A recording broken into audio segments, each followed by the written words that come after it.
On November 26, 2021, Scott Jun released a video named Patch 7.0 Review, Greatest Patch in Dead by Daylight History.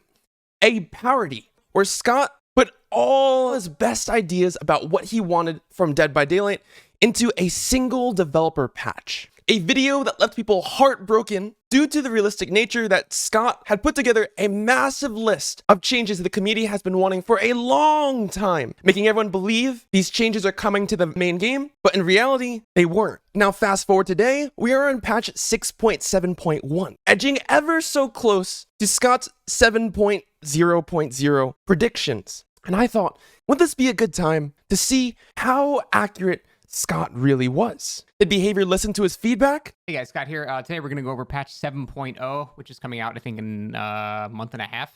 Let's just go over exactly what they... Let me make this a little bit bigger so you guys can see. All right, let's go over what they've actually changed. So first off, huge. Bloodlust has been removed.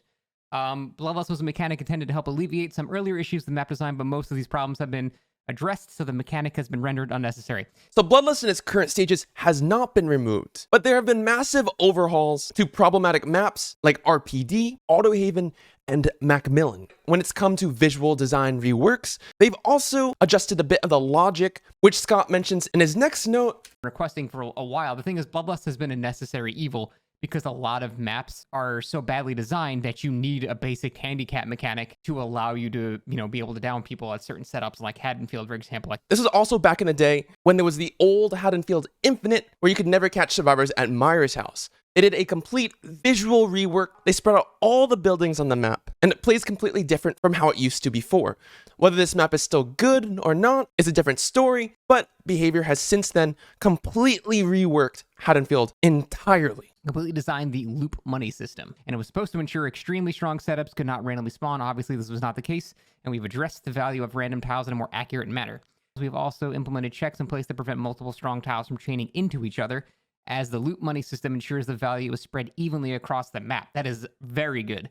So a version of this has actually been implemented into the game already, where Behavior messed around with the RNG of certain jungle gyms spawning next to each other, implementing different types of jungle gyms on both Macmillan and Autohaven, those of which are toned down versions of the extremely infamous window palette jungle gym setup. The loop money system has actually been stealthily implemented into the game and can be most explicitly seen on maps like Suffocation Pit and Azrob's Resting Place, where there are jungle gyms that spawn next to each other. So the fact that they're acknowledging this is actually huge. The effects of the perk Kindred has now become a baseline feature. In our ongoing attempts to bridge the difference between solo queue and survive with friends, we hope the base or rating of Kindred will minimize the gap without imposing too much additional power to survivors. The perk Kindred now grants all survivors an 8% increase in generator repair speeds, while the killer remains within 12 meters of the hooked survivor. That's interesting. Basekit Kindred has not been implemented as a feature. Instead, Behavior has implemented survivor HUD icons that let you know what your teammates are doing throughout the match, along with a visual TRTS indicator as well, in an effort almost verbatimly saying they want to bridge the gap between solo queue survivors and survivor friends. And part of the reason why Scott suggested baseline Kindred was due to killers camping the hooks a lot. Instead of this, survivors now have Basekit borrowed time after every unhook, 10 seconds of endurance, and 10 seconds of 10% movement speed.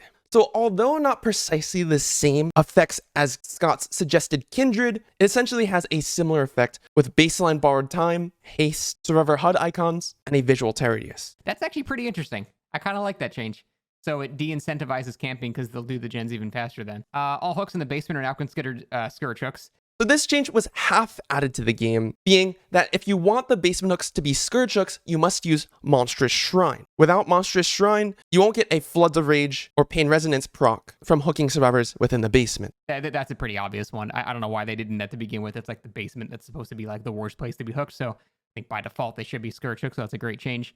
This is huge. Boon totems cannot be relit within 60 seconds of them being destroyed by the killer. So instead of nerfing Boon totems altogether, Behavior added Shattered Hope, a perk that allows you to break Boon totems when you snuff them out. They've also nerfed Circle of Healing so you can't heal yourself within the radius, whilst also buffing the heal rate back up to 100%. So obviously the most problematic boon has been Circle of Healing itself, as it's been nerfed 3 times, and something was done about it. Self-healing speeds have been capped. This is literally like I made this.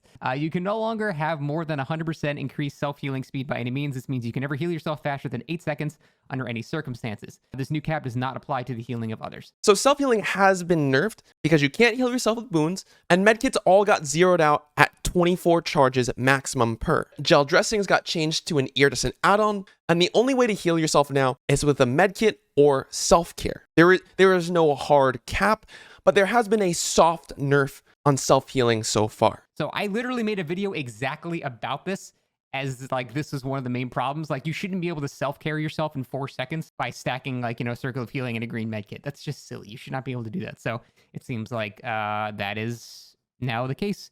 Added a Concede match feature. This feature may be used by survivors when a survivor disconnects or dies within the first 2 minutes of any match. All remaining players must agree to end the match. This counts as a loss for the survivors who receive 3,000 concession blood points. The killer receives blood points equal to the remaining hook stages left on all survivors in the trial, and the game is considered a win for the killer. This feature may be used by the killer after 5 minutes of match time if they have under 5 hook states. This is intended to be a genuine concession, not an I give up feature, so there are some requirements in place to ensure players do not give up too easily. So this is Scott's first suggestion that has not been implemented at all in any way. We still have an issue with survivors giving up on hook, disconnecting really early, and even more so now than ever. I think there's a reason why behavior hasn't implemented this, because let's say a survivor gets hooked 1 minute into the match and you're in a SWF. Okay, suicide on hook so that we can concede. In this rendition, a SWF can abuse this to dodge matches against killers or maps that they don't want to play against. Also, if the killer thinks someone's about to throw, it could slug for the 2 minutes. I feel like behavior wants to implement something like this in the game. It's just they don't know what the correct solution to it is yet. Added a map ban system for killers. Killers can now select 2 realms to never be randomly selected. Map offerings can still force the map for either side. This change is intended to help certain killers who are very map dependent, and it should not hamper survivors' play, as survivors are usually minimally affected by the map, as their core mechanics are all the same. I've gotten word from a cheater that sometimes the game gives you your worst map if you won too many games in a row. Behavior has also implemented a system that if you get a map once, you're much more unlikely to get the same map again. Although it's not a map ban system, it's more so a watered down version of the suggested implementation. I could not agree more. I'm really curious what the interface of this is going to be. But that is awesome. Killers now receive a 25% bonus to total blood points for each survivor in a single group. For example, 2 survivors in 2 groups would yield 50% bonus, while a full... Okay, if you have like two separate groups of 2-mans, then you get a 50% bonus because the highest single group is 2 people. But if you have a full 4-man, then you get basically double blood points. Killers and survivors get bonus blood points now based off whether the queue needs more killers or survivors playing to balance out the queue times. If there's not enough killers, they get a blood point bonus. And in a way, this is the change that Scott suggested, because if there's more survivors playing, there's more people queuing in a SWF, and the killer gets some blood point incentive when facing a backlog of survivors waiting in queue. Perk tiers have been completely removed. Back when we first launched the game, we needed a money sink for blood points, and perk tiers were a good way to do that. Now there are far too many perks to justify 3 ranks of all of them, so we simply have made all perks their current tier 3 forms. The prestige system has been completely reworked. If you have prestige 3 on a character, it unlocks the tier 3 perk for every single character that you own. So although perk tiers have not been removed, they significantly decreased the grind, as well as added an auto-spend blood web feature to lessen the time spending blood points. About time, man. Okay, let's keep going. Added additional measures to detect impossibilities done by cheating. While this is not foolproof, these measures should detect basic things like enhanced movement speed or having more than 4 perks. Unfortunately, it's nearly impossible to prevent all forms of cheating, but this is an ongoing process that we will not stop improving. It's almost impossible to hold people hostage anymore. Behavior has acknowledged cheaters and has been taking additional measures. I've only been going against subtle cheaters these days, not too many blatant ones, and they've definitely amped up the arsenal when it comes to cheating in Dead by Daylight. All extremely large maps have had their size greatly reduced. This includes maps such as Mother's Dwelling and Crotus Brent Asylum. Large maps have been problematic for a very long time as they incentivize the very uninteractive run straight playstyle many players have adapted to. Very true. We hope by shrinking large maps, the strategy will not be as effective as players will run into a map boundary far quicker if they choose to run directly straight. This change all serves to bridge the gap between killers with strong movement abilities and those without. They have not done this. In fact, I think they might have been implementing big maps still, like the Borgo. The Borgo is 168 square feet. Mother's Dwelling is 188, and Crotus Pensellum is 172. So yeah, maps are still pretty big, and you can still do the run straight playstyle. In a way, Behavior has addressed these issues with Jungle Gym logic being changed and the visual overhaul on like Auto Haven and Gas Heaven maps, but I'm not really sure. I don't know how the developers do it. This change all serves to bridge. Seems like a weird sentence. I guess these are killer changes now. Legion. Post-fire fatigue is reduced from 4 to 3 seconds. Good, he needs that. For each survivor hit during a frenzy, the Legion's movement speed increases by 10% and their tear radius increases by 8 meters. So Legion's fatigue duration was actually reduced to 3 seconds. And Behavior added a 0.2 meters per second increased speed per a feral slash. So almost like a 1-to-1 on the changes. But on top of that, you can down a survivor on the 5th feral slash hit. A massive Legion buff, along with a complete overhaul on Legion's add-ons. Hillbilly, remove the overheat mechanic. Yeah, so there's add-ons that deal with that, though. Pig House Gloves change the effect. The chainsaw no longer collides with the environment, much like Oni's Demon Rush. The restricted turning still remains. This will allow skilled hillbillies to curve around objects in a safer manner. Interesting. And then Junkyard Air Filter. I don't even know what that did. It was probably an overheat add-on. Now increased 5% recovery speed. So unfortunately, the overheat mechanic has not been removed, but they reduced the amount of heat gained when you rev your chainsaw in a way to almost quote-unquote render overheat useless or not having any impact. And they really haven't touched his add-ons too much, but it feels like they're warming up to give Hillbilly mains, making it so overheat doesn't suck that much. In my opinion, Billy's charge add-ons were what made him fun, but they're not going to revert that. After over a year with the overheat mechanic, we found the mechanic to be unnecessary. The real strength of the original Hillbilly came from stacking cooldown and charge speed add-ons, so the overheat mechanic was redundant when those add-ons were removed. Completely agree. The shape. Stock speed is now increased the further the target is away rather than decreased. Survivors who have been fully stalked are now permanently visible when the shape is in tier 3. I guess that means their auras are permanently visible. While in tier 3, the shape recovers from stuns 50% faster and breaks pallets 20% faster. These effects do not stack with the perks Enduring and Brutal Strength. So the Michael Myers changes were not added into the patch notes, but Behavior completely reworked how the stalking mechanics work on both Ghostface and Michael Myers. And I'm going to play by ear because I think Michael Myers stalks faster than he did when survivors are further away. And Behavior implemented countermeasures against stretch to resolution so that survivors couldn't do it anymore and reveal Ghostface over jungle gyms. The pig. The first puzzle box never contains the key to remove reverse bear trap. Increase the movement speed of the pig by 10% while crouching. That's significant. The roar sound effect now plays once the dash has already begun, not when it's starting. Sorry, pigs who like to spam roar. So Behavior added an extra jigsaw box in Trials with the Pig, and every single survivor will have to search an average of 3 boxes within each match. The total amount of box searches for all 4 survivors will always add up to 12 within the Pig's base kit. So although Pig's normal playstyle got a buff, the camping box strategy to gamble survivors dying got nerfed. Deathslinger, damn, movement speed increased to 115%. Normal movement speed.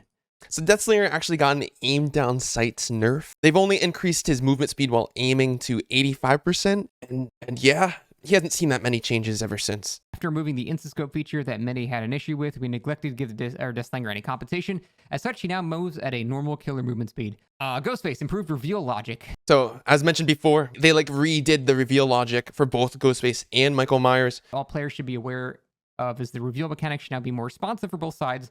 You should not be revealed behind walls, and you should be revealed in the open. Yeah, I'll believe it when I see it. The Oni. Scalp Top Knot reduced Demon Dash duration. I feel like I've already seen this. Yeah, Scott left that one in. Survivor perks. Perk balancing. Left behind. In addition to the hatch reveal mechanic, your movement speed is increased by 7%. Okay, so if you're the last survivor, you basically just get Hope. Instead of the change to Left Behind, Hope is now permanent once the exit gates are powered. Technician. Remove the regression penalty for missing a skill check. Technician, right now, you have a penalty for missing skill checks, which was really, really weird. I don't think they did anything to Technician. No, Wither. You now start the trial healthy, but can never be healed once injured. Also, I don't think they changed No Mither either. Flip-flop, remove the range requirement. You heal survivors on the ground 20% faster. Instead, they did a massive buff to power struggle, allowing you to pallet stun the killer at 15% wiggle instead of 25. Kindred, while the killer remains within 12. Okay, this is what they said up there. So Decisive Strike now becomes disabled when booning a totem. Decisive Strike now, in fact, does become disabled when you start booning a totem. A Circle of Healing now grants 75% increased healing speed, down from 100%. I think that's reasonable. It's still incredibly fast, but this one they just did like a complete rework on Circle Healing. I still hate the perk, but that's fine. Killer perks. Beast of Prey. After chasing a survivor for 15 seconds, that survivor can no longer... Oh, because Bloodlust is gone. They have to change this. That survivor can no longer see your stain until you successfully hit them with a damaging attack. They haven't touched Bloodlust, so Beast of Prey has not gotten changed within the killer perk balancing. Predator. Scratches are now animated and flow in the direction survivors are running. Oh, cool.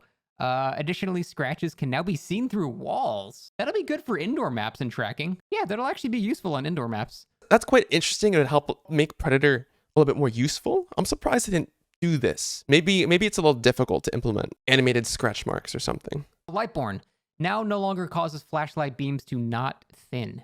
This allows it to deceive players who think they're able to blind the killer. Lightborn has not gotten changed, but they buffed killers so that you can't get flashlight saves from a killer grabbing a survivor from a locker anymore. And they've also buffed flashlights across the board, making it so that you can get flashlight saves more easily with a couple milliseconds more leeway. Stridor no longer countered by Iron Will. Okay, so they just reverted that again. So instead of touching Stridor, behavior touched Iron Will. It only reduces your moans of pain by 75% instead of 100. And if you want 100% of your groans of pain to be suppressed, you need to use a perk like Off the Record, which only activates when you get unhooked. Huntress Lullaby no longer requires tokens, always removes the sound effect of skill checks. Yeah, they should probably touch Huntress's Lullaby to some degree. They probably just don't want skill check builds to be too oppressive. So you just get that effect outright. That's pretty good.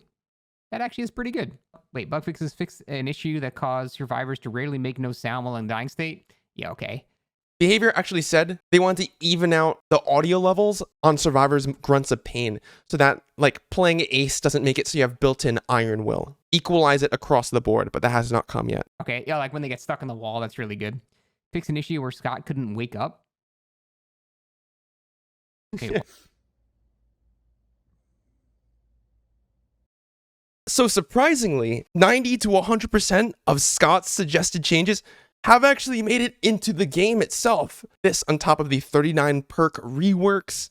Incredibly surprising, the map Jungle Gym logic got changed. I wouldn't have thought that would have came. And I think after behavior saw the reaction from everyone being let down due to all these changes, behavior was like, you know what? This is really good. We should do like almost all of this. This may have been a 7.0.0 review, but Scott's patch actually made it to the main game. Literally almost all the changes he suggested has gotten implemented into Dead by Daylight, with a couple of unfortunate mentions of players not really being happy with the most recent chapters. I have to ask the question of what changes are next? What else needs to be done to the game? And what does a lot of the Dead by Daylight community want implemented additionally? After, as it seems, patch 7.0.0, greatest patch in Dead by Daylight history, has actually made it into the main game. So, hope you guys enjoyed it, and yo, peace.